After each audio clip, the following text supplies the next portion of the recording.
Hello friends आप सभी का स्वागत है आज की एक नई वीडियो में। और आज की हमारी वीडियो है मैथ के प्रैक्टिस सेट से संबंधित, यानी प्रीवियस ईयर में जितने भी इंपॉर्टेंट क्वेश्चन बनते हैं उनके हम प्रैक्टिस सेट करवा रहे हैं। और आज का हमारा प्रैक्टिस सेट 10 है। इससे पहले हमने 9 प्रैक्टिस सेट कर लिए साथियों, और हर प्रैक्टिस सेट में 10 से 15, 16, 17 तक क्वेश्चन करवाए और वेरी वेरी इंपॉर्टेंट है आने वाले आपके एग्जाम के लिए। और आज का हमारा 10वां प्रैक्टिस सेट। तो चलिए लगाते हैं हमारा पहला क्वेश्चन। तो देखिए साथियों, पहला क्वेश्चन आ गया आपका स्क्रीन पे। तो क्या कह रहा है कि एक निश्चित दूरी को एक निश्चित चाल से तय किया जाता है, यानी एक निश्चित दूरी है और उसको एक निश्चित चाल से तय किया जाता है। यदि आधी दूरी को दुगने समय में तय किया जाता है तो दोनों चालों का अनुपात ज्ञात कीजिए। अब देखिए साथियों, इस क्वेश्चन को अगर करें तो हम कैसे आसानी से करेंगे। और ये हमारे रेलवे की परीक्षा में पूछा हुआ क्वेश्चन है। आज जितने भी क्वेश्चन है सारे के सारे प्रीवियस ईयर के एग्जामों के क्वेश्चन है। मान लेते हैं वो दूरी कितनी है, 20 किलोमीटर। ये कितनी दूरी है, 20 किलोमीटर। और मान लेते इसने 1 घंटे में तय कर ली। कितने घंटे में तय कर ली, 1 घंटे में। यानी 20 किलोमीटर की दूरी तय करने में 1 घंटा लगाया था। यानी उसकी चाल क्या हो गई, 20 किलोमीटर प्रति घंटा। क्या हो गई साथियों इसकी चाल, 20 किलोमीटर प्रति घंटा। अब ये कह रहा है इसकी आधी दूरी, यानी इसकी ये 20 किलोमीटर है तो आधी दूरी कितनी आ जाएगी, 10 किलोमीटर। कितनी दूरी हो जाएगी, 10 किलोमीटर। अब ये कह रहा है आधी दूरी को वो 2 गुने समय में तय करता है। यानी यहाँ पर 1 घंटे में किया तो यहाँ पर वो कितने समय में कर रहा है, 2 घंटे में। यानी 2 घंटे में 10 किलोमीटर की दूरी तय कर रहा है तो 1 घंटे में वो कितनी करेगा, 5 किलोमीटर की। यानी यहाँ पर इसकी चाल क्या हो गई, 5 किलोमीटर प्रति घंटा। अब ये पूछ रहा है कि इनकी चालों का अनुपात बताइए कि इनकी चालों का अनुपात क्या है। तो देखिए चालों का अनुपात क्या जाएगा साथियों, चालों का अनुपात। तो देखिए यहाँ पर कितना 20 और यहाँ पे कितनी है उसकी चाल 5। तो यहाँ से काट दीजिए, 5 एकम 5 और 5 चौके 20। यानी इनकी चालों का अनुपात क्या जाएगा, 4:1। और यही हमारा क्या बन जाएगा, पहले क्वेश्चन का आंसर। यानी हमारा किस ऑप्शन में, ऑप्शन ए में। यानी पहले क्वेश्चन का आंसर क्या हमारा, ऑप्शन ए। तो उम्मीद करता हूं अच्छे से समझ में आएगा। जैसे ही इस क्वेश्चन की लैंग्वेज तो मैंने उस लैंग्वेज के हिसाब से आपको आसानी से करवाया है। तो अगर आप ये सोचो कि 20 किलोमीटर के लिए आप अपनी इच्छा से ले लीजिए दोस्तों कुछ भी, पर ऐसी सम संख्या लेना कि अगर उसको हम काटें आधा करें तो हमें पॉइंटों में मानना निकालना पड़े। अगर पॉइंटों में निकालोगे तो उत्तर आ जाएगा, पर आपको बाद में थोड़ी सी प्रॉब्लम हो सकती है। तो अगर क्लास अच्छी लग रही है तो दोस्तों क्लास को लाइक जरूर कर देना और अपने साथियों को शेयर कर देना। और चैनल पे अभी तक नहीं सब्सक्राइब किया या चैनल पे पहली बार हो तो चैनल को सब्सक्राइब करके साथ में बेल आइकन को ऑल पे प्रेस कर लेना। तो उम्मीद करता हूं आपको समझ में भी आ गया और आपने कॉपी पे नोट डाउन भी कर लिया। तो चलिए अब देखते हैं नेक्स्ट क्वेश्चन। तो देखिए नेक्स्ट क्वेश्चन नंबर 2 हमारा। राजा अरुण से 3 गुना बड़ा है। 3 वर्ष पहले वह अरुण की तुलना में 4 गुना बड़ा था। राजा अब कितने वर्ष का है। दोस्तों हम इसको 2 टाइप से निकाल सकते हैं, एक एक्स वाला अनुपात लेके और एक सीधा। तो देखिए अगर मैं आपको सीधा निकलवाऊं तो कैसे निकलवाऊंगा। तो देखिए सबसे पहले और बाद में आपको एक्स वाले से भी समझा देंगे। यानी इसकी जो वर्तमान और 3 साल पहले, यानी 3 साल पहले तो पहले वाली लिख लेते हैं। जो पहले वाली इनकी आयु का अनुपात क्या कह रहा है कि ये 3 वर्ष पहले वह अरुण की तुलना में 4 गुना बड़ा था। एक तो कौन है यहाँ पे, राजा। अनुपात में कौन है, अरुण। अब कह रहा है 3 वर्ष पहले वो कितना था, अरुण की तुलना में 4 गुना बड़ा था। अरुण 1 वर्ष का था तो वो कितने वर्ष का था, 4 वर्ष का। अब कह रहा है कि वो 3 वर्ष यानी वर्तमान में, यानी वर्तमान। तो वर्तमान में इनका क्या अनुपात है, वर्तमान में वो अरुण से 3 गुना बड़ा है। यानी यहाँ पर 1 है तो वो यहाँ पर कितना, 3। अब देखिए दोस्तों यहाँ पर इनका अगर अनुपात देखें तो समान नहीं है। यहाँ पर 1, यहाँ पे 0। तो एक चीज इनका अनुपात समान करने के लिए हम क्या करेंगे। तो देखिए यहाँ पर इनका अंतर कितना है, 2 का, और यहाँ पर अंतर कितना है, 3 का। तो आपको क्या करना है, ये 3 की गुणा तो इससे कर देनी है, इस अनुपात से, और ये 2 की गुणा ऊपर वाले अनुपात से कर देनी। ऊपर वाले से 2 से करोगे तो क्या जाएगा दोस्तों, 8:2। और 3 से नीचे वाले अनुपात की करोगे तो क्या जाएगा, 9:3। अब देखिए ये भी यहाँ पर भी अंतर कितने का, 1 का, और यहाँ पर भी अंतर कितने का, 1 का। अब 1 बराबर कितना है, 3 वर्ष। यानी 3 साल पहले, ऊपर वाला 3 साल पहले का, ये कब का है, 3 वर्ष पहले का, और ये नीचे वाला क्या है, वर्तमान। तो यानी पहले वाले में 3 वर्ष वाले में और वर्तमान वाले में कितना अंतर, 1 का, और ये 1 अंतर किसके बराबर है, 3 के। तो इसने किसकी पूछी है, राजा की वर्तमान आयु कितनी, यानी राजा अब कितने वर्ष का, और राजा कौन सा है ये, तो ये तो अब राजा की हम 9 है वर्तमान में, तो क्वेश्चन में कितना 1 अनुपात किसके बराबर 3, और ये अनुपात कितना 9, तो यानी हम किससे गुणा कर देंगे 3 से। तो राजा कितने वर्ष का वर्तमान में 27 का। अगर अरुण की पूछ ले कि अरुण वर्तमान में कितना है, तो इसकी भी हम किससे कर देंगे 3 से, 3 से कर देंगे तो कितना आ जाएगा, अरुण 9 वर्ष का।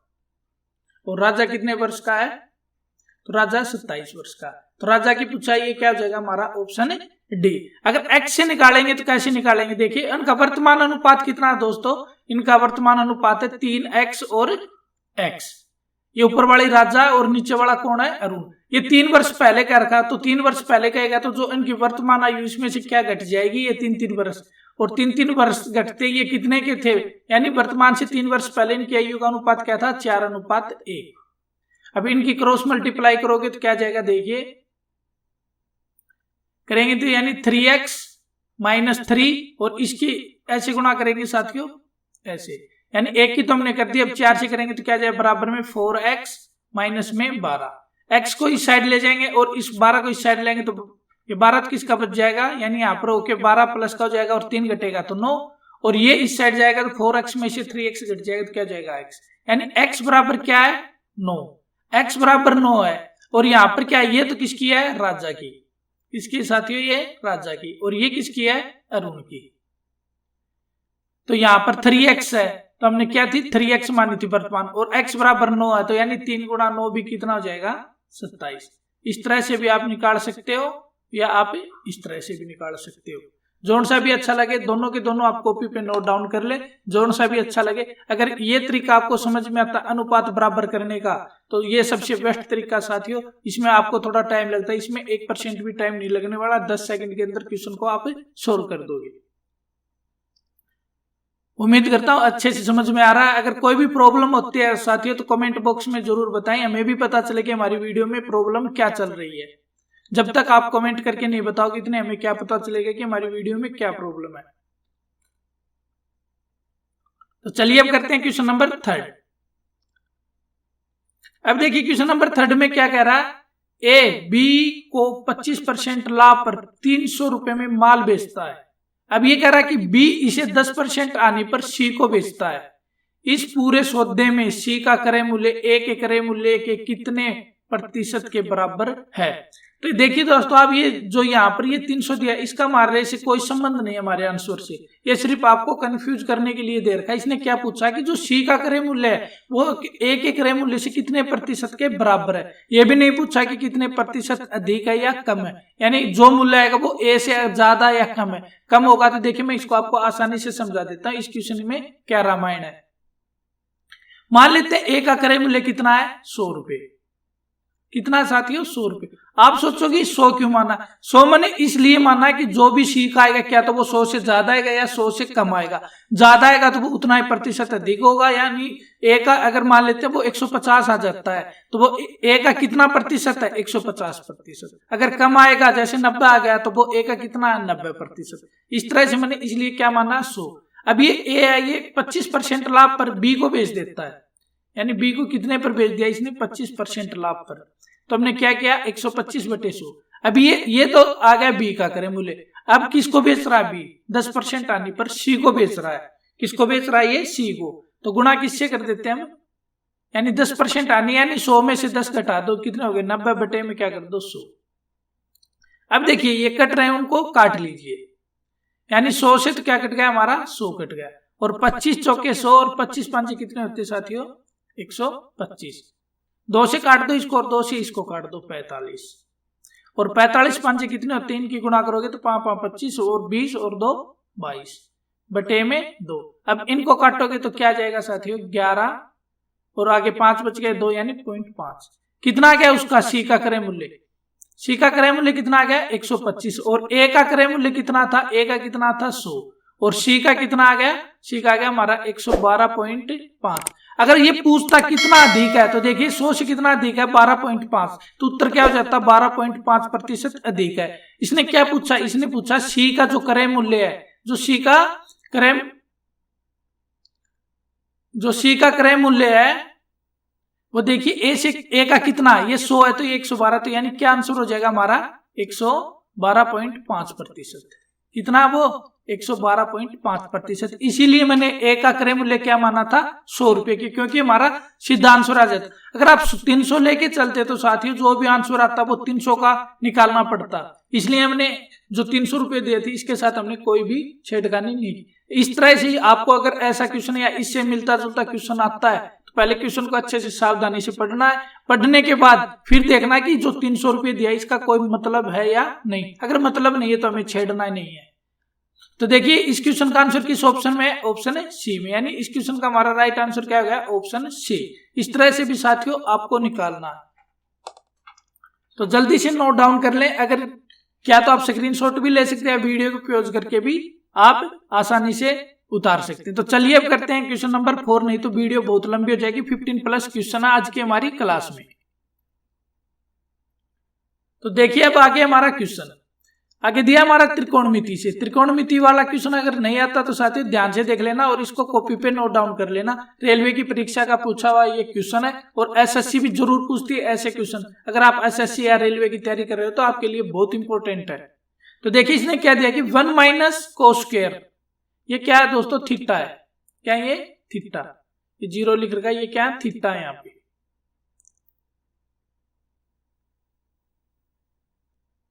यानी 1 - cos square theta into coat square theta plus 1 minus में 1 का मान ज्ञात करना है। और आपको पता है कि 1 - cos स्क्वायर थीटा किसके बराबर होता है, साइन स्क्वायर थीटा। यानी 1 - cos स्क्वायर थीटा किसके बराबर होता है, साइन स्क्वायर थीटा। और कोट स्क्वायर थीटा प्लस 1 किसके बराबर होता है, कोसिक स्क्वायर थीटा के। और आगे क्या दिया -1, ये प्लस नहीं है साथ, यहाँ पे क्या है गुणा। और कोसेक स्क्वायर थीटा किसके बराबर होता है, 1 साइन स्क्वायर थीटा। और आगे क्या हमारा -1। और अब साइन स्क्वायर थीटा से साइन स्क्वायर थीटा कट गया, यानी क्या बच गया 1 - 1। और 1 - 1 क्या होता है 0, यानी 0 इसका क्या आएगा आंसर। तो 0 देखिए किस ऑप्शन में, ऑप्शन है ए में। तो ये इसका आंसर क्या जाएगा, ऑप्शन है ए, जिसमें क्या दिया है कि 0। उम्मीद करता हूँ ये आपको अच्छे से समझ में आएगा दोस्तों। अगर ये क्वेश्चन आपको समझ में नहीं आया तो क्वेश्चन को एक बार जरूर देख लें और इस चैप्टर को आप जो भी मैथ की बुक है उसमें से इस चैप्टर को जरूर निकाल लें, क्योंकि अब जो जितना भी एग्जाम का लेवल आता है वो थोड़ा टफ आता है। और टफ आने का कारण यही है कि बेरोजगारी बहुत ज्यादा हो चुकी है। चलिए क्वेश्चन नंबर 5 देखते हैं हमारा। क्वेश्चन नंबर 5 देखिए, कह रहा है कि 8 सेंटीमीटर त्रिज्या वाले एक वृत्त के अंदर उसकी परिधि को स्पर्श करते हुए बनाए गए एक वर्ग का क्षेत्रफल ज्ञात कीजिए। यानी एक 8 सेंटीमीटर का क्या है वृत्त है, मान लेते ये क्या हमारा 8 सेंटीमीटर का, ये गोल ही नहीं बना भाई, ये मान लिया हमारा क्या है 8 सेंटीमीटर का वृत्त है। इसकी गोलाई पे न जाए साथियों, आपको ये देखना है कि क्वेश्चन का आंसर कैसे आएगा। अगर हमारी परीक्षा में ऐसा क्वेश्चन आता है तो हम भी इसको कैसे निकालेंगे। मान लेते हैं ये क्या 8 सेंटीमीटर है। इसने कहा कि इसके अंदर एक वर्ग है। वर्ग क्या होता है, जिसकी चारों भुजाएं क्या होती हैं बराबर। चलो इसको अलग कलर से दिखा देते हैं। ये वृत्त और वृत्त के अंदर क्या बना दिया हमने, एक वर्ग। ये हमारा वर्ग बन गया जिसकी चारों भुजाएं क्या है बराबर है। अब देखिए इसका विकर्ण बनाएंगे तो विकर्ण कहां से होकर जाएगा, केंद्र से। यानी ये क्या है, ये भी यहां से। अब देखना आपको पता है कि केंद्र से लेकर जो परिधि तक टच होती है उसे क्या कहते हैं त्रिज्या। यानी ये भी 8 की है तो ये भी 8 की है, और ये भी 8 की है तो ये भी 8 की है। यानी इनका विकर्ण क्या है, विकर्ण इनका कितने का हो जाएगा।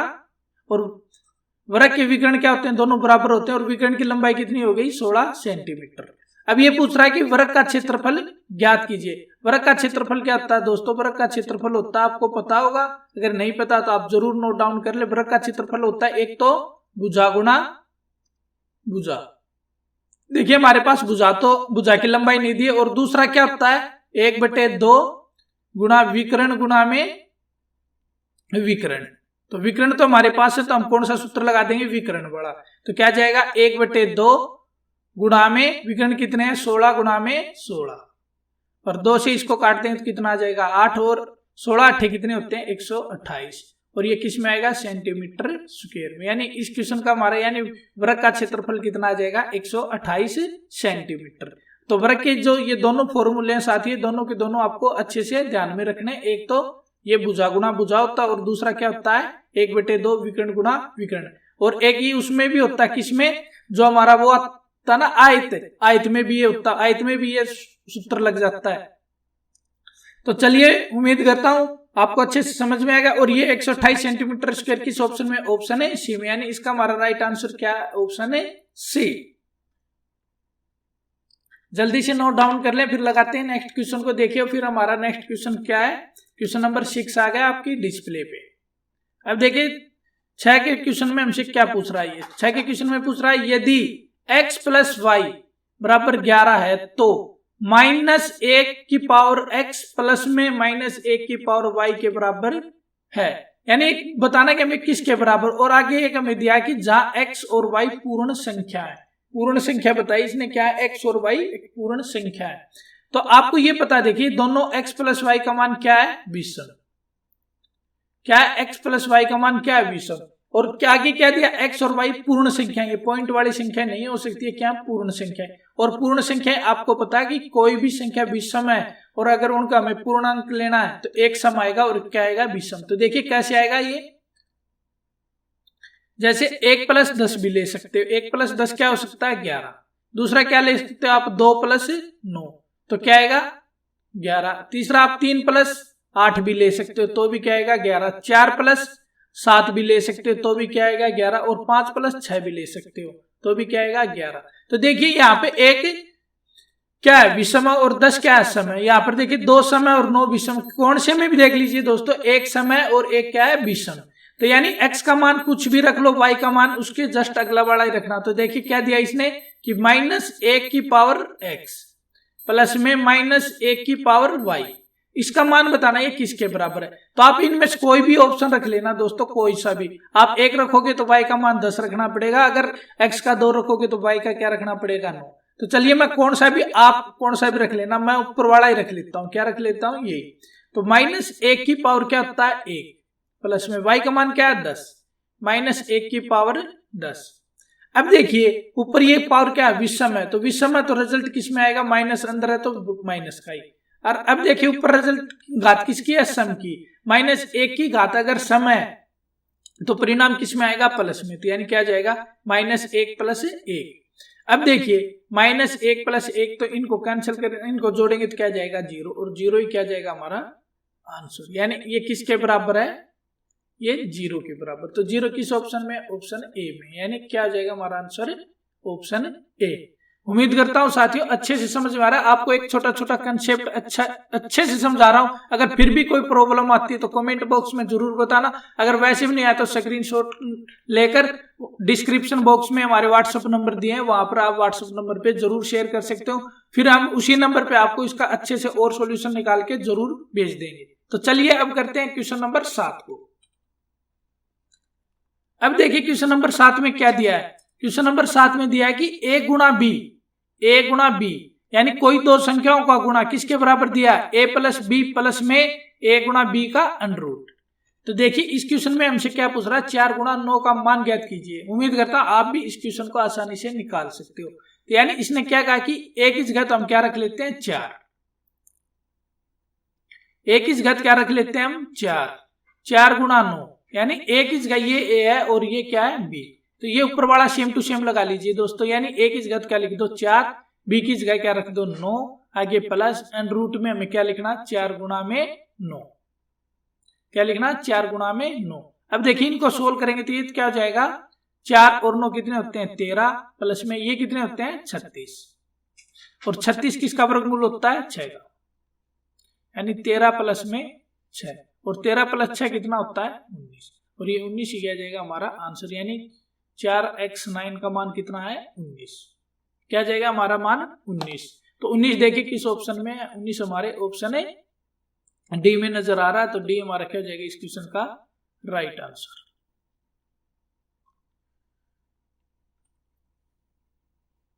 अब देखिए क्वेश्चन नंबर 10 नहीं 8। क्वेश्चन नंबर 8 देखिए, यदि s बराबर 3t/2 तो t को s प्लस t के प्रतिशत के रूप में व्यक्त कीजिए। यानी हमें s बराबर क्या दिया, 3t/2। तो ये पूछ रहा है जो t का मान है वो s प्लस t यानी इन दोनों के योग के कितने प्रतिशत में व्यक्त करना है, यानी कितने प्रतिशत है। तो चलिए पहले आप s और t का मान निकालना है। यानी इसने क्या दिया है, s बराबर 3t/2। अब देखिए इसके नीचे कुछ नहीं तो इसके नीचे हम 1 मान लेते, क्या है। अब देखिए इनकी क्रॉस मल्टीप्लाई कर दीजिए। अगर इनकी क्रॉस मल्टीप्लाई करोगे तो क्या हो जाएगा, यानी हमें टी नीचे लेके आना है और 1 ऊपर ले जाएंगे, यानी s/t बराबर क्या आ जाएगा, 3/2। यानी ये t इस साइड गुणा में तो t किस साइड आ गया, इस साइड। तो क्या आ गया, s का मान तो कितना आ गया साथियों 3 और t का मान कितना आ गया 2। तो अब इसने क्या पूछा कि भाई जो t है वो s प्लस t का प्रतिशत बताना, और प्रतिशत बताने के लिए हमें क्या करना पड़ेगा, गुणा में 100। अब देखिए t का मान कितना है 2 और s प्लस t 3 और 2 कितने होते हैं 5 और गुणा में 100। तो इसको काटेंगे तो कितना आ जाएगा 20 और 20 गुणा 2 कितना होता है 40। तो यानी हमारा परिणाम कितना आ जाएगा, जो t है वो s प्लस t का कितना प्रतिशत है, वो 40%। तो 40% हमारे किस ऑप्शन में, ऑप्शन बी में। यानी हमारा राइट आंसर क्या जाएगा, ऑप्शन बी। अगर ऐसा क्वेश्चन आता है तो साथियों आप जरूर इस तरह से सोल्व कर लेना। कोई भी मैथ का क्वेश्चन देखिए घबराना नहीं है, बस आपको अगर क्वेश्चन की लैंग्वेज अच्छे से समझ में आ गई तो सोचो वो क्वेश्चन का आंसर अब आप आसानी से निकाल सकते हो। जब तक क्वेश्चन नहीं समझोगे तब तक आप मैथ का कोई भी क्वेश्चन नहीं निकाल सकते। इसलिए आपको सबसे जरूरी क्या है, मैथ के क्वेश्चन को समझना। एक बार में आए तो बहुत अच्छा है, नहीं तो 2 से 3 बार तो क्वेश्चन को जरूर पढ़ लेना। क्योंकि जो भी परीक्षा का शेड्यूल होता है वो इस तरह से बना होता है, जैसे हमारी कोई भी परीक्षा वो 100 नंबर की है। ध्यान से देखना साथियों, क्या है, जैसे हमारी परीक्षा क्या है 100 नंबर की है और इसमें 100 क्वेश्चन दिए हैं और 100 क्वेश्चन में जैसे 25-25 के कुछ पार्ट आए हुए हैं। जैसे ये 25-25 के पार्ट आए, ये मान लेते हैं मैथ के हैं, ये रीजनिंग के हैं और ये जीके के हैं और ये इंग्लिश मैथ या इंग्लिश या हिंदी के हैं। ठीक है दोस्तों, जैसे देखिए जीके के 25% होते हैं, ये 7 से 8 मिनट में निकल जाते, क्योंकि हमें इन पर कोई तो फॉर्मूला नहीं लगाना होता और कोई नहीं, अगर क्वेश्चन आता तो हमें प्रश्न पढ़ते आ जाएगा, नहीं तो हमें ये नहीं आएगा। इसमें ज्यादा दिमाग लगाने का बात नहीं होती। ये 25 क्वेश्चन होते हैं 7 से 8 मिनट के अंदर, और जो इंग्लिश और हिंदी के आते हैं ये 10 मिनट के अंदर सोल्व हो जाते हैं। अब ये रीजनिंग के हैं, क्या ये रीजनिंग के और ये मैथ के हैं, जो टाइम बच गया वो इन्हीं के लिए होता है दोस्तों। जैसे यानी 17 मिनट में, और इनका टाइम मान लेते हैं 90 मिनट है। कितनी है 90 मिनट है और 100 क्वेश्चन है। 45 मिनट अन की होती है, 45 अन की होती है। हमने 45 में से कितनी मिनट यूज करी है 17, तो बच गई कितनी है हमारी 28। तो वो 28 मिनट इनमें जोड़ दीजिए। रीजनिंग के कुछ क्वेश्चन ऐसे आते हैं कि दोस्तों ये 25 क्वेश्चन होते हैं, 30 से 35 सेकंड में निकल जाते हैं, बाकी बच गए वो किसमें, इसमें लगभग 40 से 45 मिनट का टाइम मिलता। और यही होता है एक परीक्षा में एक पेपर को सोल्व करने का शेड्यूल। यानी आप जीके को और इंग्लिश या हिंदी को जितना भी जल्दी से निपटा सकते हो उसको निपटाओ, जितना भी टाइम बचता वो मैथ और रीजनिंग को दो। तो अगर ऐसे करके निकालोगे तो साथियों आप बहुत जल्द से जल्द पेपर को भी सोल्व कर लोगे। अगर बाई चांस कोई क्वेश्चन नहीं आता तो आपका टाइम भी बचे। इस हिसाब से आपको मैथ कोई भी पेपर होता है उसको सोल्व करना पड़ता है। ऐसा नहीं कि जीके के 25 क्वेश्चन है तो हम 25 मिनट लगाएंगे, फिर तो ये मैथ वाले क्वेश्चन आपसे कभी नहीं होंगे 25 मिनट में 25 क्वेश्चन। तो उम्मीद करता हूं आपको अच्छे से समझ में आ रहा है कि आपको अब पेपर को कैसे सोल्व करना है। तो चलिए अब करते हैं क्वेश्चन नंबर 9। अब देखिए क्वेश्चन नंबर 9 में क्या है, एक आयत का परिमाप 18 सेंटीमीटर भुजाव वाले एक वर्ग के परिमाप से 2 गुना है। यदि आयत की चौड़ाई 45 सेंटीमीटर हो तो इसका क्षेत्रफल ज्ञात कीजिए। अब आपको पता है कि भाई आयत का परिमाप क्या होता है और उसका क्या होता है वर्ग का। तो देखिए आयत का जो परिमाप होता है वो क्या होता है, आयत का परिमाप, तो आयत का परिमाप होता है 2 इंटू लंबाई प्लस में चौड़ाई। यानी जो हमारा ऐसे आयत होता है, परिमाप का मतलब होता है इसकी चारों ओर की लंबाई। तो देखिए ये एल है, ये एल है और ये बी और ये बी, तो इनकी चारों ओर की लंबाई को जोड़ेंगे तो हम क्या जोड़ेंगे, एल बी। तो देखिए 2 एल है 2 बी है, तो इसको हम क्या लिख लेते हैं 2 इंटू एल प्लस बी। तो यही इसका क्या होता है फॉर्मूला। अब ये कह रहा है कि वर्ग है, वर्ग का परिमाप क्या होता है, पहले मैं वर्ग का भी परिमाप बता देता हूं। अब आपको वर्ग का परिमाप क्या होता है, यानी वर्ग की चारों भुजाएं क्या होती हैं, समान। कि चारों की चारों भुजाएं क्या होती हैं, जैसे मान लेते हैं ए है तो सारी चारों की चारों भुजाएं क्या हो जाएंगी और इसका परिमाप क्या हो जाएगा 4a। तो इसका क्या है 4a। अब देखिए इसने ए का मान यानी भुजा का मान वर्ग वाले का दिया है 18 सेंटीमीटर, आयत की चौड़ाई कितनी दी इसने 45 सेंटीमीटर। तो देखिए अब यानी 2 इंटू एल प्लस बी और इसके परिमाप का कितना है 2 गुना, तो 2 से तो 2 काट दीजिए दोस्तों। अब इनके मान रख दीजिए, एल कितना है, एल हमें निकालना, तो बी कितना हमारा 45 और ए यानी 4 गुना में ए कितना हमारा 18 सेंटीमीटर, कितना हो जाएगा 18। अब सोचिए 2 कहां से आए, तो इसने क्या किया कि जो वर्ग का परिमाप इसका 2 गुना है और आयत के परिमाप में 2 आता ही है, यानी हमने 2 से 2 काट दिया। अब देखिए 45 इस साइड आएगा तो क्या बचेगा, यानी ये तो हो जाएगा 72 और 72 में से 45 जाएंगे तो कितने बच जाएंगे, तो देखिए कितने बचेंगे दोस्तों, यानी 12 में से 5 गए तो 7 और कितना आ जाएगा ये 27 सेंटीमीटर, यानी उसकी लंबाई कितनी आएगी 27 सेंटीमीटर। और इसने क्या पूछा हमसे, आयत का क्षेत्रफल। तो आयत का क्षेत्रफल क्या होता है, आयत का क्षेत्रफल, आयत का क्षेत्रफल होता है साथियों लंबाई गुना चौड़ाई। क्या होता है, लंबाई गुना चौड़ाई। तो लंबाई कितनी आ गई हमारी, लंबाई आ गई हमारी 27 और चौड़ाई कितनी आ गई हमारी 45। कितनी आ गई दोस्तों 45। अब इसको गुणा करना तो आप कैसे कर सकते हो, देखिए आपको सबसे इजी तरीका, इसको जो 27 इसके टुकड़े कर लीजिए 30 माइनस 3, आपको ज्यादा टाइम नहीं लगेगा गुणा करने में। अब 45 की 3 से गुणा करते हैं तो कितने आते हैं दोस्तों 135, एक जीरो ताकि जीरो और माइनस में क्या कर दो 135।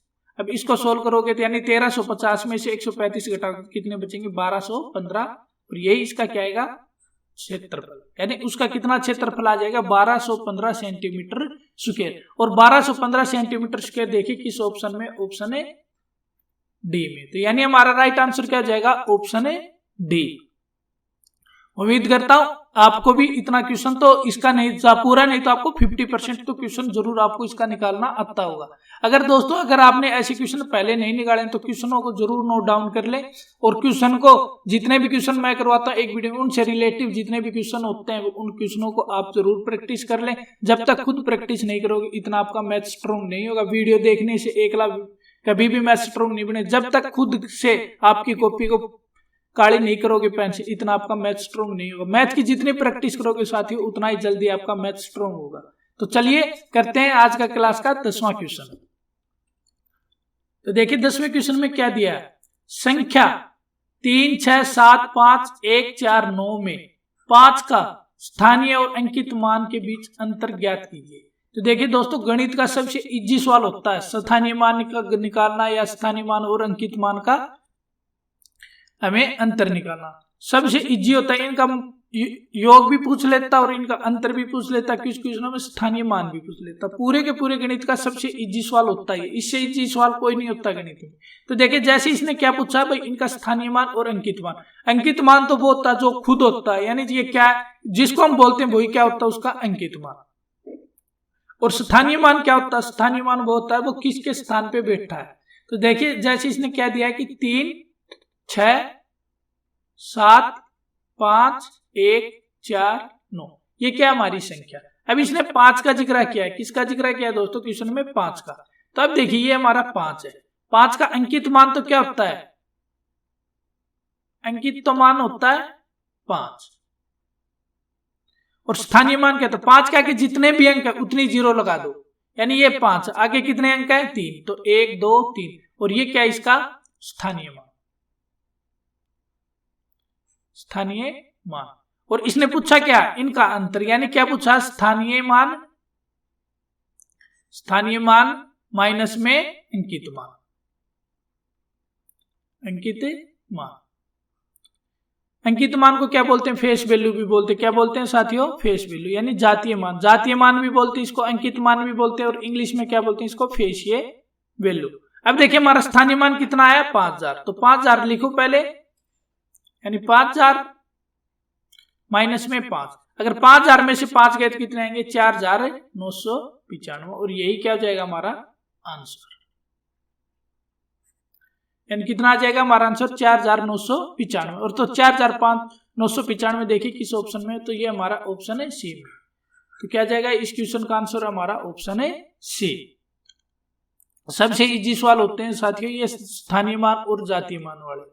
और इनसे रिलेटिव मैंने संख्या पद्धति की पूरा चैप्टर कंप्लीट करा दिया 12 क्लासों में। और लगभग मैंने 12 क्लासों में 180 के लगभग क्वेश्चन करवाए साथियों।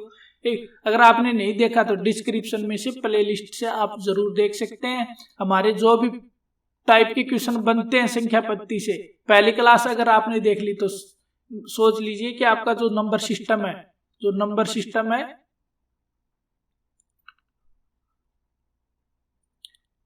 नंबर सिस्टम है 80% क्लियर हो जाएगा साथियों। अगर आपने पहली क्लास जो इसकी बेस क्लास होती है वो देख ली तो उससे आपका 80% चैप्टर क्लियर हो जाएगा। और आगे जितने भी क्वेश्चन है वो तो आपको प्रैक्टिस करवाने के लिए करवाए थे। पहली क्लास सबसे इंपॉर्टेंट है और पहली क्लास लगभग हमारी 1 घंटे की है, तो वो क्लास आप जरूर देख लीजिए दोस्तों। और वो क्लास आपको एकदम फेस से पढ़ाया मैंने व्हाइट बोर्ड पे, ऐसा नहीं कि पेन टाइप से पढ़ाया, आपको सीधा किससे पढ़ाया फेस। आपको एक एक चीज अच्छे से डाउट क्लियर करते हुए समझाया, हर टाइप के उदाहरण से मैं समझाया कि ये टाइप आती है तो कैसे आती है। तो वो क्लास अगर आपने देखनी तो आप हमारी प्ले लिस्ट यानी नंबर सिस्टम की प्ले लिस्ट से पहली क्लास जरूर देख सकते हैं। तो चलिए अब करते हैं क्वेश्चन नंबर 11।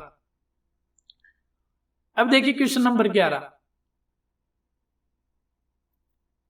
क्वेश्चन नंबर 11 में फिर हमारा त्रिकोणमिति से आ गया साथियों। क्या करा कि cos की पावर a माइनस साइन की पावर 4a का मान ज्ञात करना है। तो देखिए इसको हम क्या लिख सकते हैं, इसको हम लिख सकते हैं कि cos स्क्वायर a कि हम क्या लिख सकते हैं, इसको स्क्वायर लिख सकते हैं माइनस साइन स्क्वायर a की पावर क्या लिख सकते हैं 2।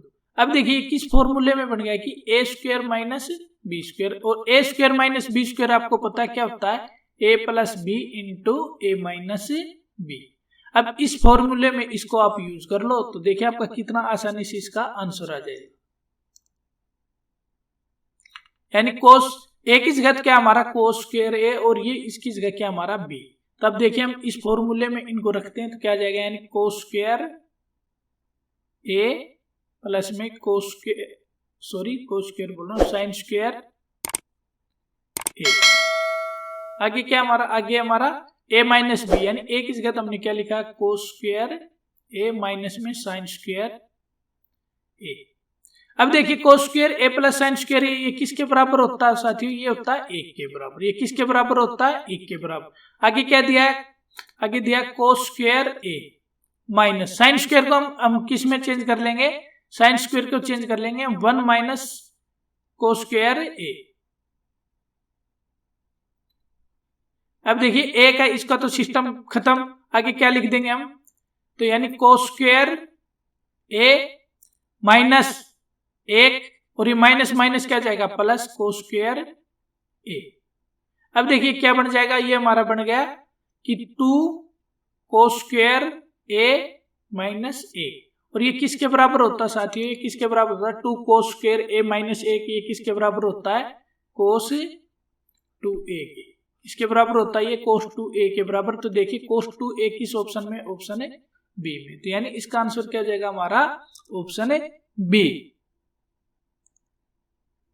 उम्मीद करता हूं आपको अच्छे से समझ में आ गया दोस्तों। अगर क्लास अच्छे से समझ में आ रही है, हर क्वेश्चन आपको अच्छे से समझ में आ रहा है तो क्लास को जरूर लाइक कर देना, शेयर कर देना और कमेंट करके जरूर बताना अगर कोई भी क्वेश्चन में प्रॉब्लम आती है तो।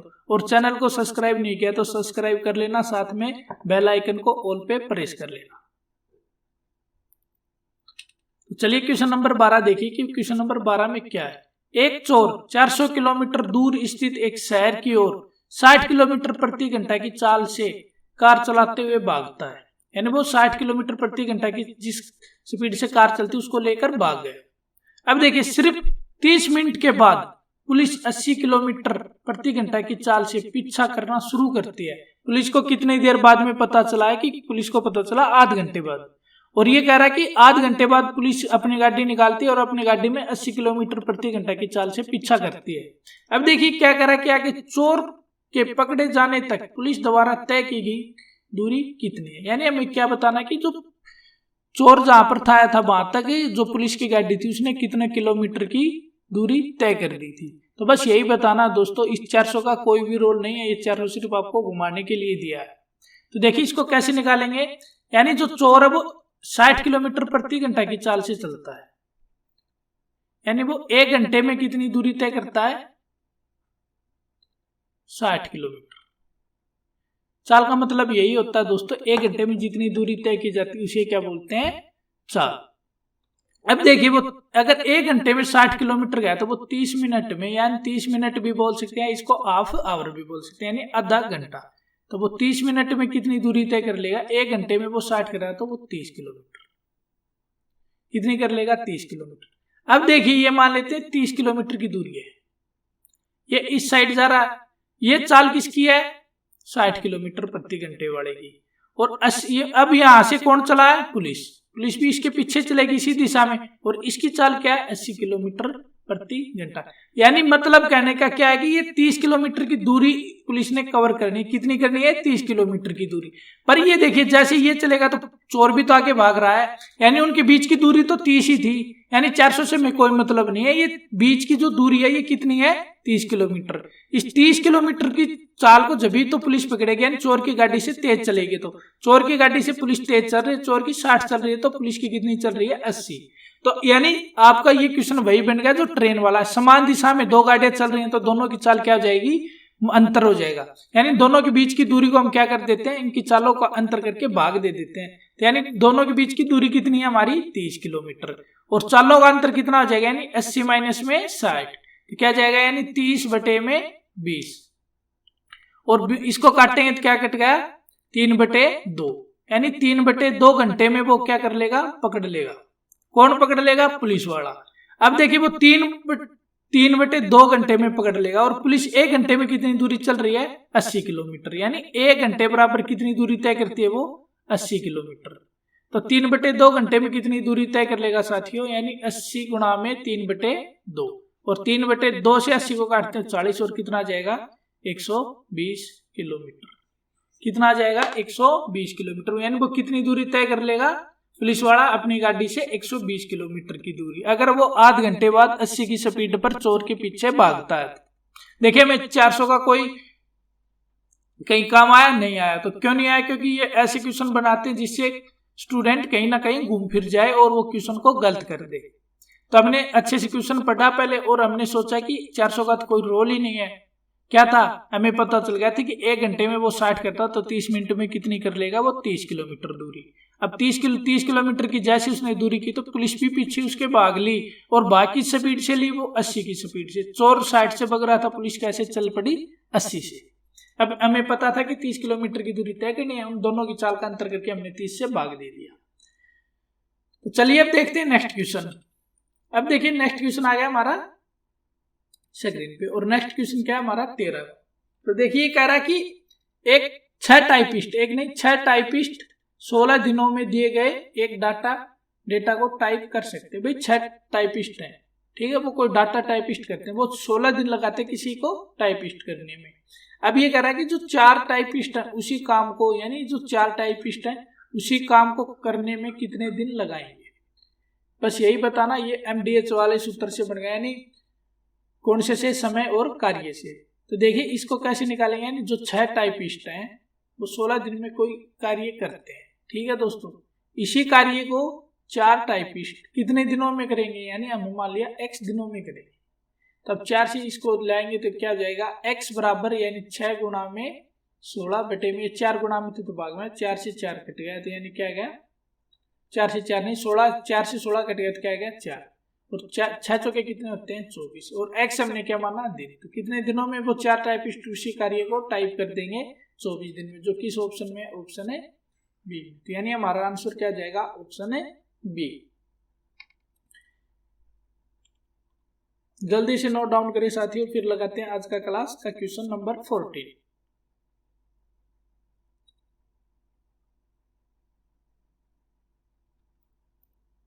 अब देखिए क्वेश्चन नंबर 14 में क्या पूछ रहा है और हम इसको कैसे आसानी से निकालते हैं।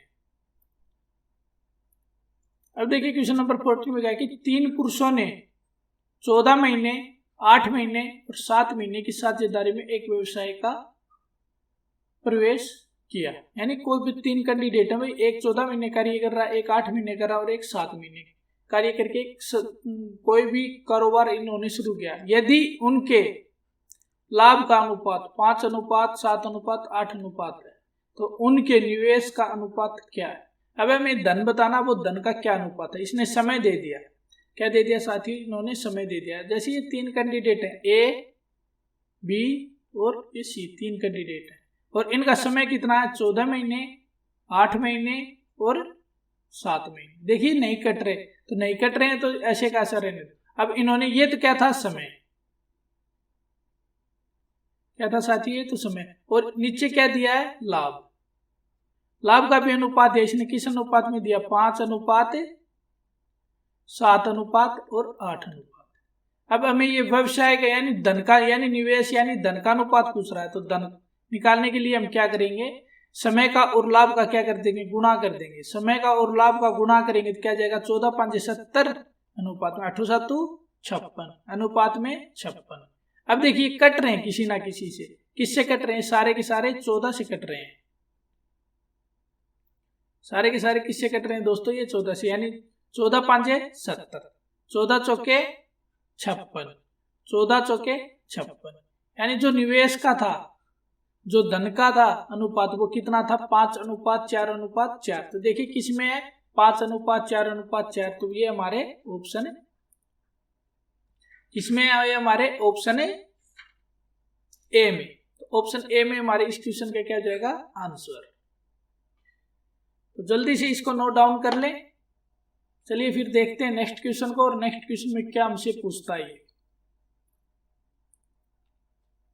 तो देखिए नेक्स्ट क्वेश्चन आ गया हमारा स्क्रीन पे 15 का। तो 15 के क्वेश्चन में ये कह रहा है कि ए और बी की आयु का अनुपात 3:2 है। ध्यान से पढ़ना साथियों क्वेश्चन का। देखिए बिना पेन उठाए भी इस क्वेश्चन को आप दे सकते हो आंसर। यानी ए और बी की जो आयु का अनुपात कितना है, 3:2। 10 वर्ष बाद उनकी आयु का योग 80 होगा। यानी वर्तमान की जो आयु का अनुपात है वो कितना, 3:2। अब 10 वर्ष बाद इनकी आयु का योग कितना हो जाएगा, 80। तो उनकी वर्तमान आयु ज्ञात कीजिए। अब आपको एक ध्यान लगाना, ध्यान थोड़ा सा आपको समझना साथियों। क्या कह रहा है कि इनकी जो वर्तमान आयु है, 2 कैंडिडेट है आपको पता है, ए और बी। क्या है, ए और बी। इनका अनुपात कितना दिया, 3। तो इसको हम क्या लिख सकते हैं, 3x अनुपात में 2x। x से x कट सकता है, पर x इसलिए लगाए कि हमें x का मान पता चल जाए, और वही हम इनकी वर्तमान आयु का गुणा करते हैं। अब देखिए अगर इनकी वर्तमान आयु का योग कितना हो जाएगा, 5x। अब ये कह रहा है कि दोस्तों 10 वर्ष बाद इनकी आयु का योग 80 हो जाता है। तो वर्तमान में कितना कम करेंगे वर्तमान निकालने के लिए, 2 कैंडिडेट है, ऐसा तो है नहीं कि इसकी 10 ही बढ़ेगी, 10 तो नहीं बढ़ेगी साथियों। तो क्या बढ़ेगी इसकी, यानी 10 इसकी बढ़ी है और 10 इसकी बढ़ी, यानी टोटल 20 वर्ष बढ़ी है। 2 कैंडिडेट हैं तो 20 बढ़ेगी, 3 कैंडिडेट हैं तो 30 बढ़ेगी, 4 कैंडिडेट हैं तो 40 बढ़ जाएगी।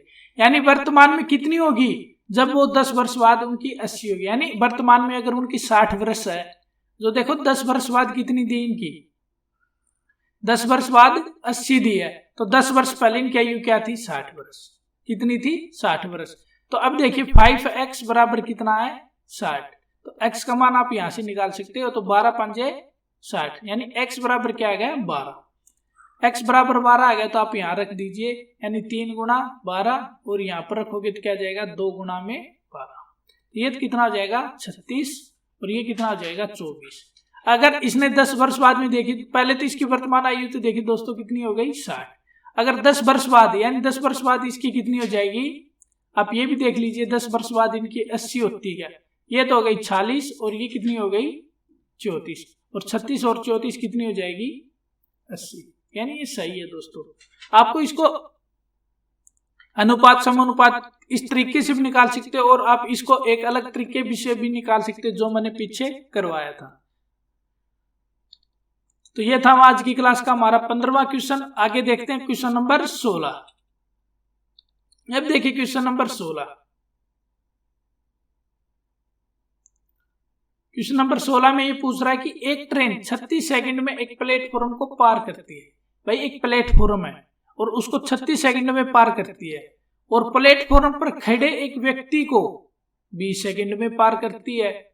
यदि ट्रेन की गति 54 किलोमीटर प्रति घंटा तो उस प्लेटफॉर्म की लंबाई बताइए। तो देखिए दोस्तों, मैं आपको एकदम इजी मेथड से बताता हूँ आपको। मान लेते ये क्या था, प्लेटफॉर्म था और इसके ऊपर कोई कैंडिडेट खड़ा है। मान लेते ये कोई कैंडिडेट खड़ा, कैंडिडेट को जब ट्रेन पार करती है, कैंडिडेट हो या फिर बिजली का खंभा या कोई टेलीफोन बूथ हो या कुछ भी ऐसा कोई आता, तो उसकी जो लंबाई होती है वह नगण्य मानी जाती है। यानी वहां पर आप ट्रेन क्या करती है, खुद की लंबाई को ही पार करती है। ठीक है, वो खुद की लंबाई को पार करने में कितना समय ले रही है दोस्तों, यानी खुद की लंबाई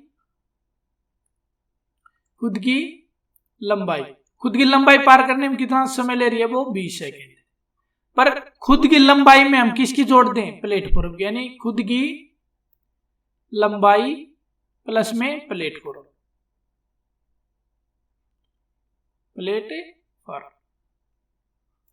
खुद की लंबाई में अगर हम प्लेटफॉर्म की जोड़ दें तो वो कितना समय ले रही है, 36 सेकेंड। अब आपको एक ध्यान देना दोस्तों, यानी प्लेटफॉर्म अकेले को वो पार करने में कितना समय ले रही है, 16 सेकेंड। कितना ले रही है प्लेटफॉर्म अकेले को पार करने में, 16 सेकेंड। आपको दोनों तरीके से समझा दूंगा दोस्तों, ध्यान से देख लेना बस इस क्वेश्चन को आप कैसे मैंने आपको समझा रहा हूं। यानी प्लेटफॉर्म खुद की लंबाई करने को तो वो 20 सेकंड का समय ले रही है, पर खुद की लंबाई प्लस में प्लेटफॉर्म की वो पार करने में कितना ले रही है, 36 सेकंड। यानी प्लेटफॉर्म को पार करने में वो कितना समय ले रही है, 36 सेकंड। 16 कितना, यानी अगले प्लेटफॉर्म को पार करने में कितना लेगी वो, 16 सेकंड। और 16 से और दूरी क्या आती है, समय गुणा में चाल, और चाल इसने किस में दी है, किलोमीटर प्रति घंटा में, और ये क्या है, समय सेकंड में, यानी 16 सेकंड।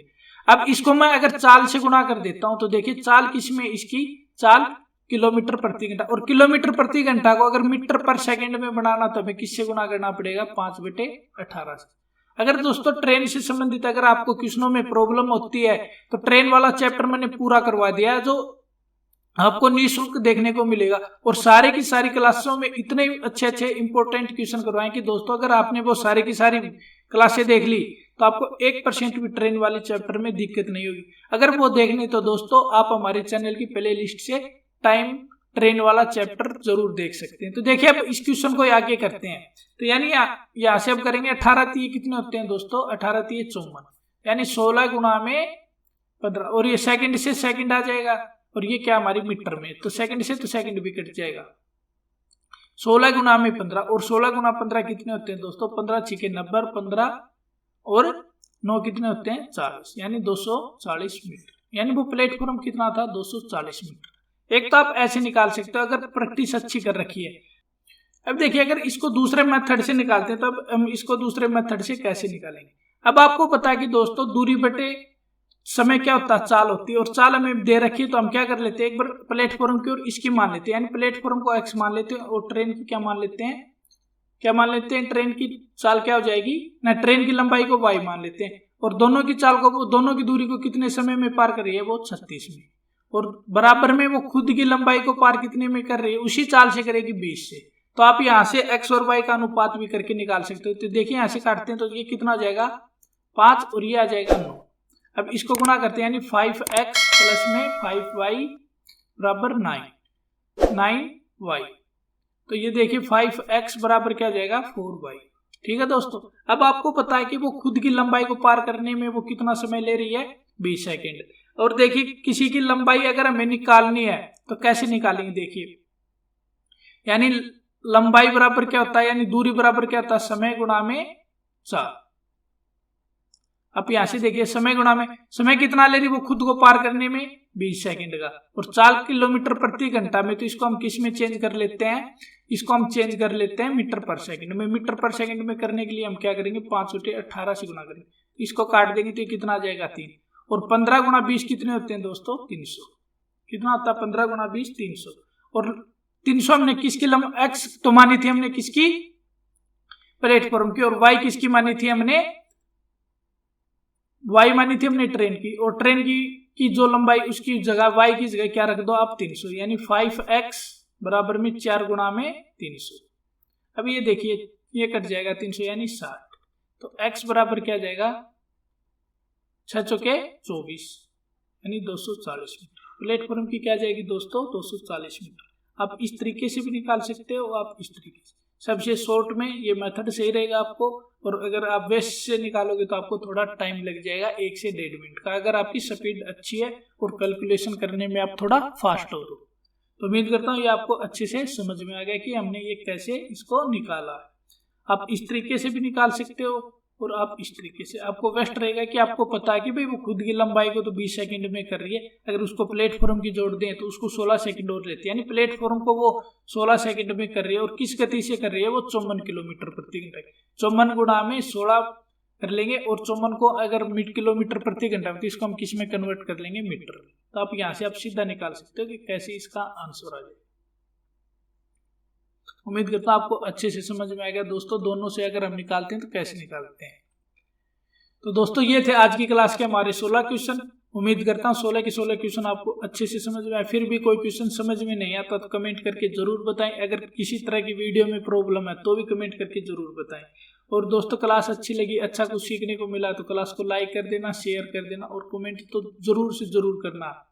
और अभी तक आपने हमारे M4 स्टडी चैनल को सब्सक्राइब नहीं किया तो सब्सक्राइब कर लेना, साथ में बेल आइकन को ऑल पे प्रेस कर लेना, ताकि जो भी वीडियो हमारे चैनल पे जैसे लगाई जाए सबसे पहले आपके पास नोटिफिकेशन आ जाए और आप आसानी से उस क्लास को वॉच कर सको। तो थैंक यू दोस्तों, आज की क्लास में इतना था।